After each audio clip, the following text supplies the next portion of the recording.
There we go. All right. So we continue with chapter 3 in Daniel. And so in the beginning, when we were going through chapter 1, if you remember, we talked about that the themes that we see from chapter 1 through 3 are going to be very important when we begin to look at what's going to happen in the end time, specifically when we start to get into Revelation. And so chapter 3 has a very, very important theme. And we're going to do a quick recap before going into chapter 3. And so if you remember from chapter 2, the king here, the king Nebuchadnezzar, he has a dream. And so he's very troubled by this dream. He can't remember it. And so he calls all of his wise men and says, you know what? This is pretty much what you get paid for. Let me know what I dreamt. But unfortunately, I cannot tell you what the dream was about, so figure it out. So of course, this sends the wise men into a frenzy, because as we've been looking at Nebuchadnezzar, he had quite of a temper, and he would go from 0 to 100 in a matter of minutes. And so we're going to look at that as well today. So obviously they're very concerned. And so if we remember part of those wise men, you had Daniel and his friends were 10 times wiser. And so of course, when the king sends this decree to go ahead and kill all the wise men, Daniel and his friends are included. And so obviously, what does Daniel do? He has a group of friends. They share his faith. They get together. They begin to pray. And the Lord reveals to him the vision. And so he goes back to the king and lets him know that God has revealed this vision to him, and pretty much explains what's going to happen in the future when it comes to kingdoms. But now when we come to Daniel chapter 3, we're going to realize that it's one of those themes that are spread out throughout the Bible, and it's the issue of worship.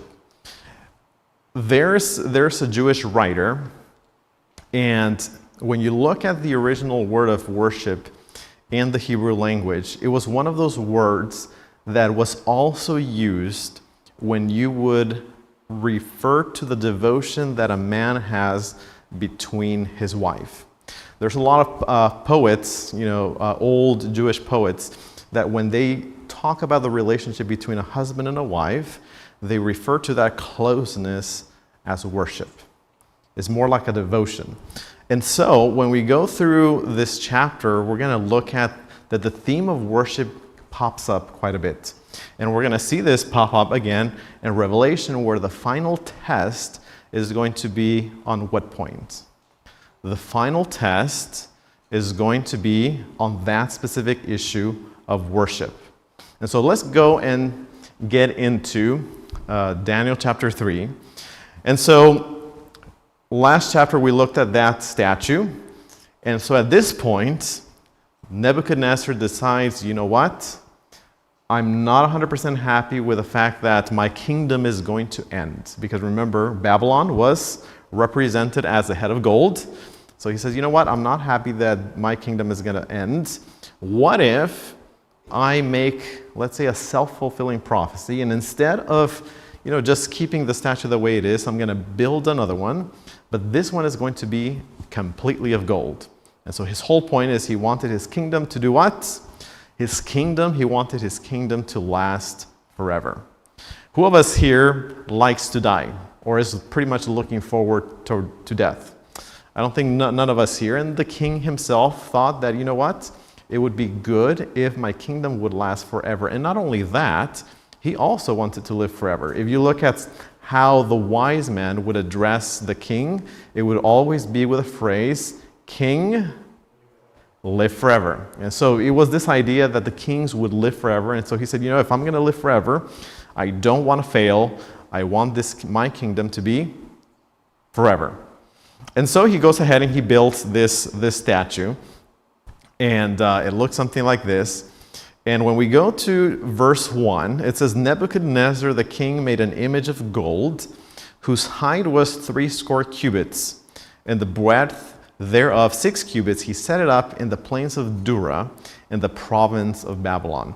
And so if you look at the map, you can see that the plains of Dura, and I apologize because this one is not so clear, but where you see the red dot, this is where the plains of Dura is found. And so most Bible scholars agree that this is the place because it's not too far from Babylon. And if you want a point of reference, Kuwait is approximately 200 to 250 miles from these plains of Dura. And the reason why it is believed that this is where he built the statue is because you have a platform which would have been used to go ahead and put a huge statue there. And so according to Bible scholars, what you see here is most likely where the statue would have been built. And so now the question is, how high was this actual statue? So I was trying to compare and look at a couple of statues in the world. And so if you want to get an idea of how high this statue was, and you know what was Nebuchadnezzar's dream for his kingdom, think about it this way. It was approximately 90 feet high. So how much is 90 feet high? Well, if you go ahead and stack one semi-truck, you stack another semi-truck on top of each other, a third semi-truck, a fourth semi-truck, and a fifth semi-truck, that's how high this statue was. So it was approximately 90 feet. So just imagine 5 semi-trucks stacked one on top of the other, and this is how high this statue was. And so when we go to verse 2, look at how he decides to go about and have people worship this image. In verse 2 it says, "Then Nebuchadnezzar, the king, sent to gather together the princes. He gathers the governors and the captain, the judges, the treasurers, the counselors, the sheriffs, and all the rulers of the provinces to come to the dedication of the image which Nebuchadnezzar the king had set up." Notice the people that he asks to come. It was the most important people in the kingdom. First, you have your princes, then your governors, and including the treasurers. So that means that he wanted the money there. Those that were in charge of the money, he wanted them there. And then not only that, he goes to the counselors, to the sheriffs. Everybody that was involved in government needed to be in this special dedication. And then when we go to verse chapter 2, we're going to see a theme that when we get to Revelation, specifically with Brother Timmy's study, we're going to look at why this verse is very important. It says, then an herald cried aloud, "To you it is commanded, O people, nations," and what else? "And languages." He's calling all people, nations, and languages to go ahead and bow down and worship this image. So now all of a sudden, now we have here Daniel and his friends. And so now they're being accused of treason against the king. And you can imagine everybody is called to go ahead and worship and bow down to this image. And you have the young men that are standing out in the middle of the crowd. Imagine all the wise men, all the treasurers, all the sheriffs, all the counselors, the rulers. Everybody's bowing down but these 4 young men. And when we go to verse 5, it says, "As soon as you hear the sound of the horn, flute, the zither, the lyre, the harp, the pipe, and all the kinds of music, you must fall down and worship the image of gold that the king Nebuchadnezzar hath set up." And then he says, and whoever doesn't do this, what's going to happen to him? They're going to be cast in the midst of the burning fiery furnace. And so there were a group of people that had they did not like the Jews, and these were the Chaldeans. If you look at the history of the Chaldeans, you're going to know why they really didn't like the Jews. So these specific group of people, they point the fingers and let the king know that there's a group of them that are not bowing down to the statue. And so in verse 14, it says, "Nebuchadnezzar spake and said unto them, Is it true, O Shadrach, Meshach, and Abednego, do not ye serve my gods, nor worship the golden image with which I have set?" Remember that the king had already an affinity with these young men. He had a really good connection with them, because remember that when Daniel presented the vision to the dream, these were Daniel's friends, right? And so if you're friends with Daniel and the king likes Daniel, what happens to your friends? by default, you're also liked by the king, right? And so like in politics, if you're very close, let's say, with a president, and the president likes you, most likely the president might like your friend as well. And so obviously the king knows them very well. And so the next verse, we see that he tries to really give them the benefit of the doubt. He's probably like, maybe you didn't hear the music. Let me go ahead and give you another chance. And in verse 15, it says, now, if you are ready, at the moment you hear the sound of the horn, flute, the lyre, the trigon, the psaltery, the bagpipe, and all the kinds of music, to fall down and worship the image that I have made, very well. But then it says, but if you do not worship, you will immediately be cast into the midst of the furnace of blazing fire, and what God there is who can deliver you out of my hands. And so here the king is trying to make a deal with them. Look, you didn't do it the first time. And again, remember that the king only makes a decree once, right? So the fact that he tells them, let me go ahead and give you a second chance, is the king actually being very nice to them. Because in those times, if the order was not obeyed the first time, that was it. You were done, right? So he's giving them a second chance and says, look, we're going to do this whole thing again. If you didn't get it, we're going to do it again.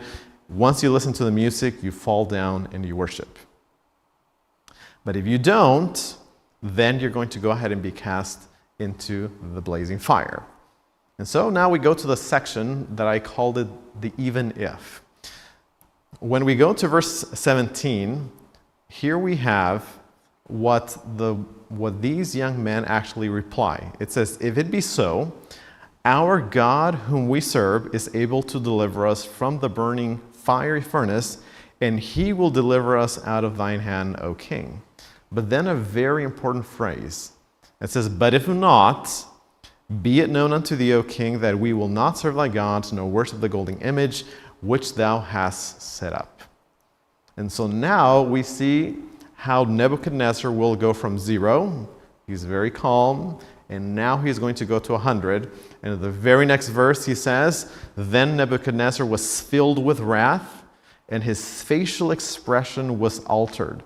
Towards Shadrach, Meshach, and Abednego, he answered by giving them orders to heat the furnace 7 times more than it was usually heated. So you can imagine he's being very nice. He tells them, you know what? We're going to give you another chance. We're going to play the music again just for you so you can actually go ahead and worship this image. And if you don't do it, then we're going to put you in the fiery furnace. And the minute that these young men decide to stand up and tell them, you know what? Even if God doesn't deliver us, we are not going to bow down. All of a sudden, Nebuchadnezzar's face changes. And so he tells them, go ahead and heat it up. And then while they're in there, in verse 25, it says, he answered and said, lo, I see 4 men, loose walking in the midst of the fire, and they have no hurt, and the form of the 4th is like the Son of God. And so here we see how God comes down and he walks in the fire with these young men. And here's a very important lesson that we can learn. Oftentimes when we're going through different trials and we expect God to be there, we can't see that God is present with us. And the lesson that we learned from these young men is that when they were in the middle of this trial, when their faith was being tested, God himself walked with them through the fire. And in verse 26, he says, then Nebuchadnezzar came near to the mouth of the burning fiery furnace and spake and says, Shadrach, Meshach, and Abednego, ye servants of the Most High God, come forth. And then all of a sudden the princes, the governors, the captains, and the king's counselors being gathered together saw these men upon whose bodies the fire had no power. And if we continue to read in Daniel, it actually tells us that they were trying to look at their hair and see, if anything was burned up or if they smelled like fire, and they couldn't see anything. God had actually saved them from that. So now let's go to the next section, from idol to adoration, a king's confession. And again, here we realize, again, how the king goes from wanting to burn these young men, and now he goes to the other extreme. In verse 28, it says, "Then Nebuchadnezzar spake and said, Blessed be the God of Shadrach, Meshach, and Abednego, who hath sent his angels and delivered his servants that trusted in him and have changed the king's word." All of a sudden now he realizes that who has changed the king's word? God himself has changed the king's word. And one of my favorite quotes from prophets in Kings, it says, "He who walked with the Hebrew worthies in the fiery furnace will be with his followers wherever they are. His abiding presence will comfort and sustain them." And again, Ellen White actually says, man's extremity is God's opportunity. So when you're going through something that is very difficult, that's when God is ready to step in. So now we're going to spend the next few minutes talking a little bit about worship. Because in the heart of this story, it might seem like a very simple story. The king made a decree and they had to make a decision. But at the heart of the story, it's all about who do we worship. And when we look at the history of the children of Israel, oftentimes we see, how they fell into idolatry, how they began to worship all of these idols. But many times we fail to realize that these huge apostasies that Israel went through were always gradual. You never see Israel committing an apostasy all of a sudden. They begin to compromise little by little. And if we look at the whole history, when we look at the history of Israel, one of the things that we can notice is that the minute that they requested a king, everything went downhill from that. What was the first thing that they decided to do? They talked to God and said, "Hey, you know what? We would like to go ahead and have a king." What was the reason behind them asking God for a king? They would look at the other nations. All the other nations had a king. And what did they want to do? Well, we want a king. We want to be like them. And so everything stemmed from wanting to be like the other nations. And so when you have that desire and you're looking at the other nations and hoping to be like them, then you begin to make little compromises, and little by little you begin to adopt what the other nations are doing. So they started with a king, and then when they look at the king, they realize that the kings had something, and so they wanted what the other kings had. And so we're going to look at a specific example on how Israel went from serving God and then how they went into apostasy. So when we go to Isaiah, again, this is all about worship, and so we're going to go to the book of Isaiah, chapter 14, 13 through 14, and it says, "But you said in your heart," speaking about Lucifer, "I will ascend to heaven, I will raise my throne above the stars of God, and I will sit on the mountain of assembly in the recesses of the north. I will ascend above the heights of the clouds, I will make myself like the Most High." Again, what was Satan's main goal from the very beginning? His main goal from the very beginning is, I want to be like the Most High, and I want to be worshipped like the Most High. How do we know that? When we go to Matthew chapter 4, verse 8 through 10, we look at the temptations that Jesus had. And what do you think was the very last temptation that Jesus had in the desert? It wasn't the first one, it's the very last one. Matthew chapter 4, verse 8 through 10. It says, "Again the devil took him a very high mountain and showed him all the kingdoms of the world and their glory. And he said to him, all these things I will give you." And what was the condition? "I'm going to give you all of these things if you will fall down and worship me." So again, the whole theme in chapter 3 and when we go to the Revelation is going to be, who are you and I going to worship? All Satan once, Satan revealed who he was, he finally says, all I want is what? All I want you to do is to fall down and to worship me. And what was Jesus' response in verse 10? It says, "Then Jesus said to him, Go, Satan, for it is written, you shall worship the Lord your God, and him only will you serve." And so the question that I would like us to think about when we look at chapter 3 is, what are we actually worshiping? What are we actually worshiping? And so we're going to look at a couple of examples from the Old Testament, and we're going to go to the book of Kings, and we're going to begin to see what was the people of God actually worshiping. And so 1 Kings chapter 11, 4 through 5, it says, "For when Solomon was old, his wives turned his heart away from the other gods, and his heart was not wholly devoted to the Lord his God. You know, when we look at our lives, if our hearts are not fully worshiping God or fully devoted to God, what are we doing?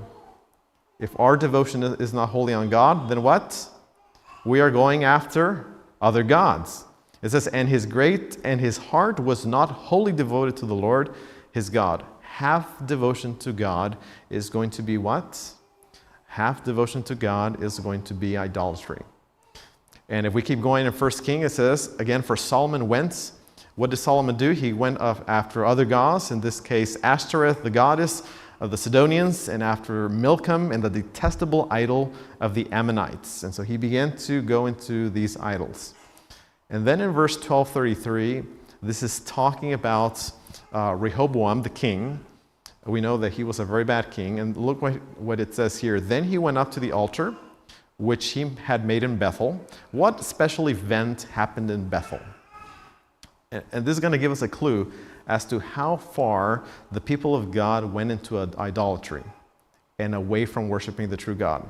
What was the special event that happened in Bethel? Bethel was a symbol of close connection with God. As Jacob was fleeing from his brother Esau, Bethel was a place when he was feeling down, when he realized that he had sinned and he's asking for forgiveness to God. That's where he finally finds God again, has an encounter with him, has a vision of the ladder connecting the earth to heaven. And now all of a sudden this symbol of connection had become a place where this king had built an altar to worship other gods. But then when we look at what Solomon did, because a lot of these things were things that Solomon did, but when we look at Solomon, there was something else that Solomon had a problem with. And it wasn't necessarily the gods that he had brought into Israel. It was something else. In 1 Kings 11:3, it says, he had 700 wives, princesses, and 300 concubines. And his wives turned his heart away. You know, Solomon had a bigger problem. Of course, he went ahead and he engaged in some of the worshiping of these, gods that these women had brought to him, but he had a bigger issue. His God was whom? His God was women. And just to put this into perspective, the kings at that time, it was very clear that the kings had other women. They have several women. That was part of, being a king. But when you put it into perspective, you're going to realize that Solomon takes it to another level.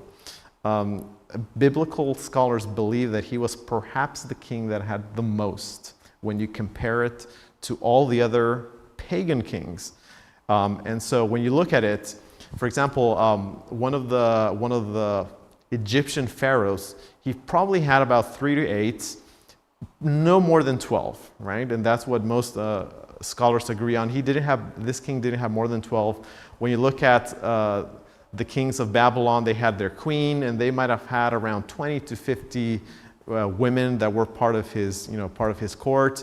You look at the famous Hittite Empire, they had, their main queen, and they had about 10 to 20. We don't have a lot of data on that. When you look at the Persians, they had one queen. These were the ones that had the most. The Persians, they had one queen. They had 100 women, so maybe give or take 300.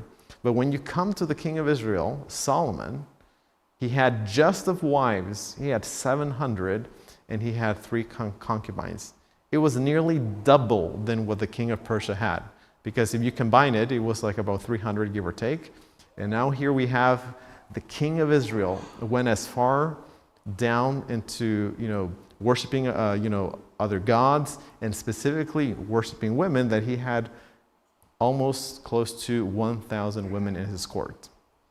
And this became his idol. And this became his worship.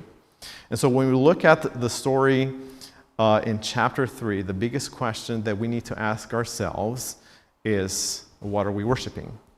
A lot of us might have an idea of who we are that we don't want to give up.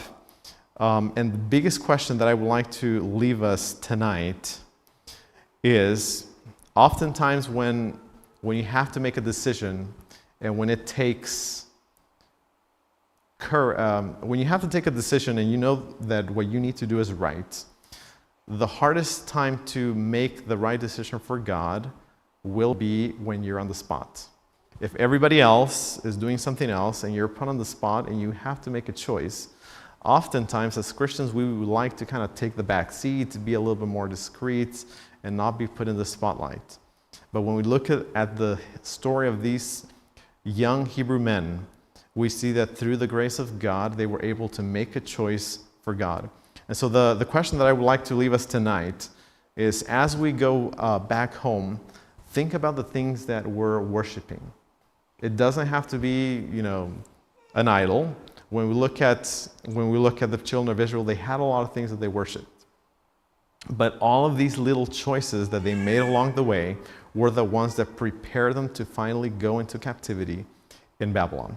So may the Lord help us and remember, what is it that we're actually worshiping? Amen.